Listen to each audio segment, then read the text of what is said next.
Hey guys, Michael Stillwell here from Stillwell Pianos in Mesa, Arizona, and you just listened to an 1897 Bechstein Grand Piano Model A. This piano measures 6 feet from the very front to the very back, and we are so excited to get this piano in because we don't see very many Bechsteins in our store, or really in the United States very much. If you've never heard of the brand, think of like Maserati or Ferrari or something like that. These are extremely high-level, performance-level pianos.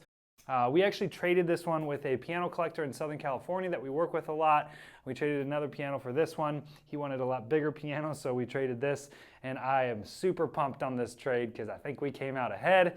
The piano itself has been rebuilt, so somebody pulled the plate, fully restrung the piano, they shimmed the soundboard, we finished the soundboard. And a very interesting thing about these European pianos is a lot of times they don't use dag on the bridges. So dag is on the back of these bridges. A lot of times you'll see like a black paint. It's actually like a graphite type paint that allows the strings to move freely on the bridge themselves when we're tuning the piano. And in Europe, a lot of times they don't even use that. So this piano looks a little different when you look inside, but that is by design. Another unique thing about this piano is inside the piano it has what's called a Schwander action. And these actions are kind of a little backwards for us here in the United States. We do regulate them a little bit different. Most piano technicians that are rebuilders are very familiar with Schwander actions because they're in a lot of the Bosendorfer pianos and a lot of the European pianos, and that's exactly what this one has.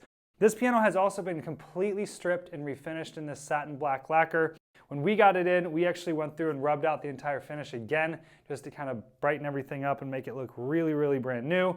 This finish looks flawless. It's in very, very, very good shape. But these key tops, I'm gonna say one thing, these are not plastic. And that's all I can say on YouTube. These key tops are not plastic and they're in very, very, very good condition. So let me go around to the front of the piano, I'll pull the action and show you what I mean about the Schwander action.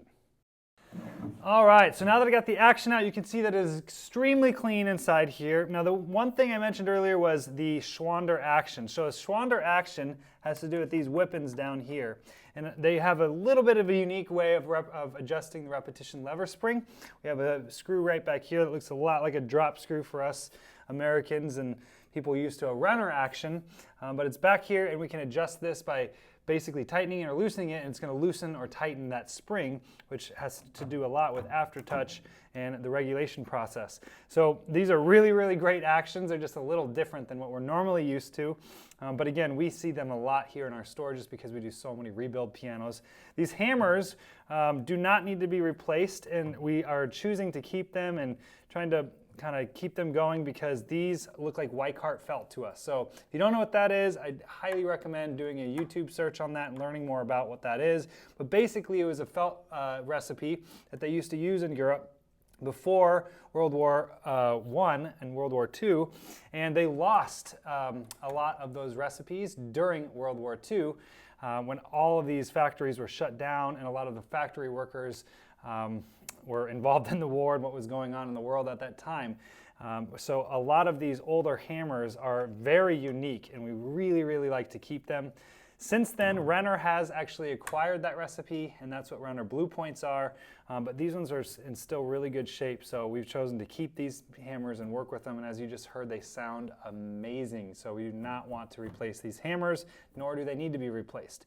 The action itself has been rebuilt. That's why it kind of has this lighter color. It's been soda blasted, which is basically to clean off all the grime. And then whoever rebuilt it replaced all the center pins and the bushing felt within the whippings, the flanges, and all that. They also rebushed the key sticks on the balance rail and the front rail. And as I mentioned earlier, these key tops that are not chipped and are in very good shape are not plastic. So guys, if you have any questions about this particular piano or any other piano on our website, always feel free to shoot me an email at michael@stillwellpianos.com. Thanks for watching, guys.